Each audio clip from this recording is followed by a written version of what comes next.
As you can see from the national colours, we're off to Italy today, my favourite country. I love everything about it, from Maserati to Michelangelo.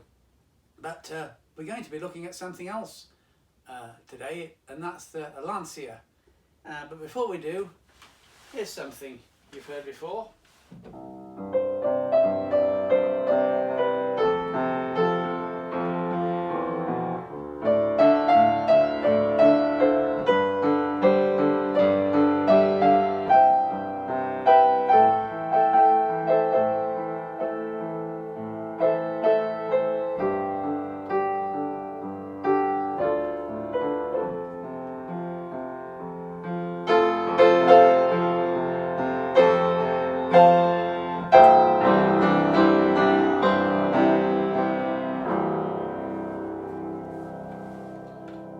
To go to see Puccini. We've got a little place in Italy. We go for in August to see Puccini under the stars in near Forte de Marmi. It's absolutely wonderful. But let me get back to base, to Nottingham in fact. And I'd been working at the River Chemical Company, if you can call it working, now for 6 years, going up and down. But in 1980 we sold the company to our largest supplier. And that meant that goodbye to company cars for me. And so I thought, well, what sort of car would I really like?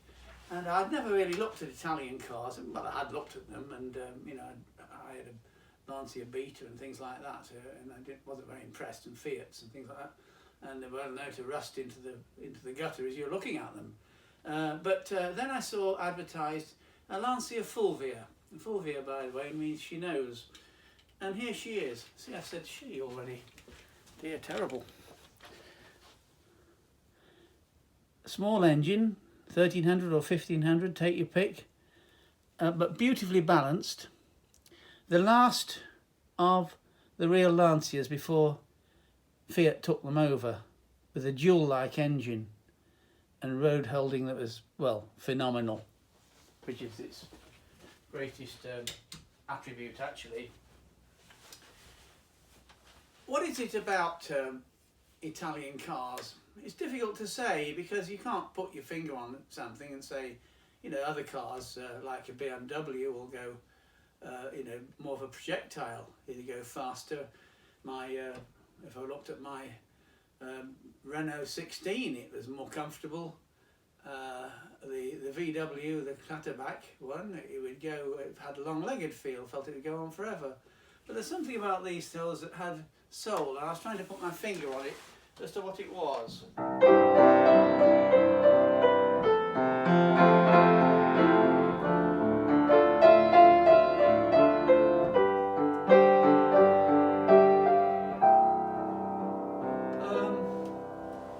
Well, I think I found out when soon after I bought the car, I had been commissioned by Polaroid Corporation to make a mural for their head office in Boston, in Massachusetts, and the commissioning agents were a gallery in Newcastle upon Tyne, believe it or not, and they asked me if I could make a mural, and but I had to use a Polaroids, of course, and Polaroids were these instant photographs where you sort of snap the thing and then you press the button and it rolled out, and you got a photograph within a minute or two. So I had to make something, a mural in using Polaroids. So I thought, put the two ideas together, and I thought, Newcastle upon Tyne, what's that? Newcastle, it gets its name from Hadrian's Wall, that's it, Newcastle on there.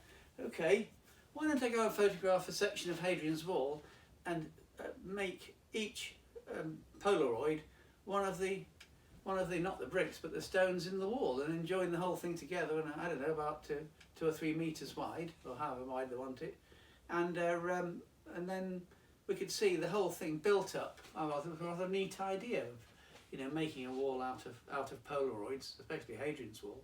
And so I thought, and also I thought it was a neat idea to take this car up. Why was that? Well, I was taking a new Italian creation to look at an old one.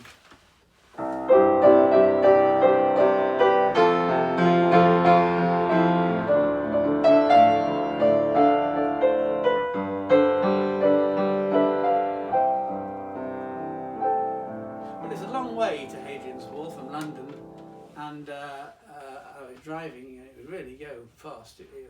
Looking up, you didn't have speeding cameras in those days, just police. And I was driving at 90 all the way on the motorway, but then I got a bit bored with the motorway and I came off it and in Northumberland National Park and drove across the park through the country lanes and things, because just to put it through its paces, because it was, you know, it's phenomenal, as I said before, road holding. It was absolutely stunning car for driving and so exhilarating. And and I thought, well, you know, I'm going to be a bit late to get my photographs of the light. I thought, well, bugger that. You know, this is a work of art as much as the work of art I'm going to make, and probably a lot better and more fun. So I took my time getting there, well, getting to the artwork, but not driving on the lanes. And I turned around, tore around the corner, and almost was rammed into a tractor which had just emerged from behind a barn in the middle of nowhere. And the driver of the tractor, the farmer, he looked at it, he says, "Hey, what are you doing, lad? You're going too fast around here, you know." And then he looked at the car and he said, "Well, lovely car, Pet. You look after it. Look after yourself."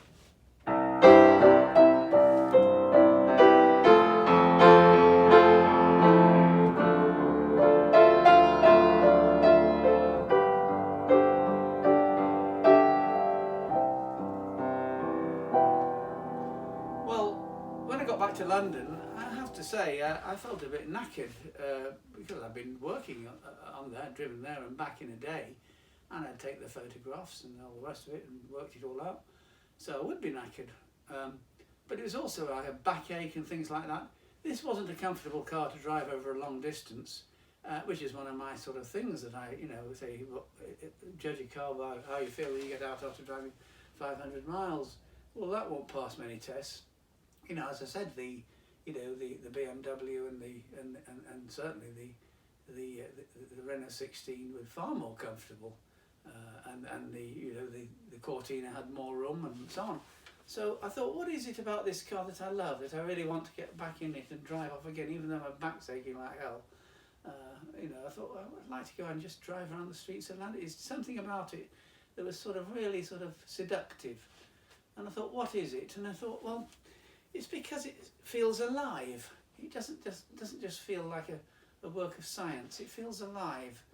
And I think that, I thought, could it be that, you know, the word car comes from carriage, and which comes the carriage, horse and carriage. The horse pulls the carriage.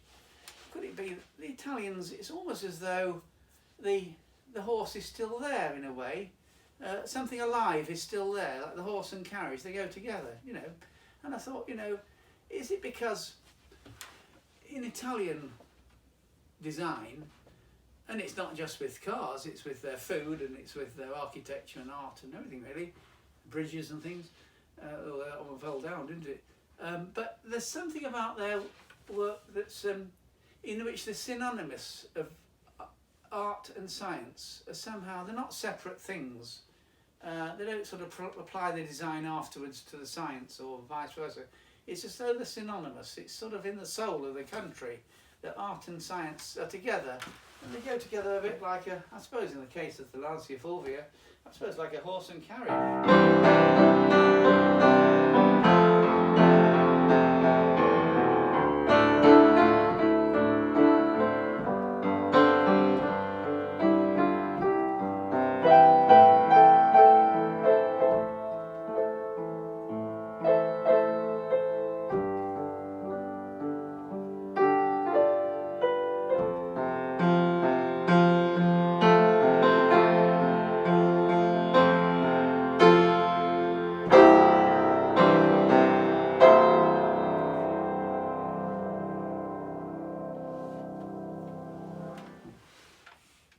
Ancora. Brava. Lancia. La bella macchina.